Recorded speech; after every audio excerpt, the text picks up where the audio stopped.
Friends, welcome to my channel Raji Kalyan 9488.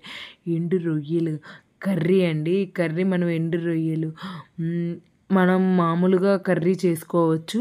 నేనైతే ఇలాగా వెజిటేబుల్లో కలిపి చేస్తాను. అప్పుడు ఇంకా టేస్ట్ రెట్టింపు అవుతుంది. అది ఏంటంటే ఎండు రొయ్యలు ఏంటంటే మనకి ఉప్పగా ఉంటాయి కాబట్టి అవి 1 అవర్ ముందుగా నానబెట్టేసుకోండి.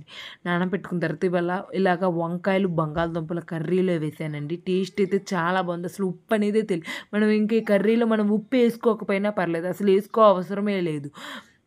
ఇలాగ చేయండి, చాలా బాగుందండి టేస్ట్. అదేంలో మనం ఉత్తిగా కూర వండుకున్నామంటే ఉప్పగా ఉంటుంది.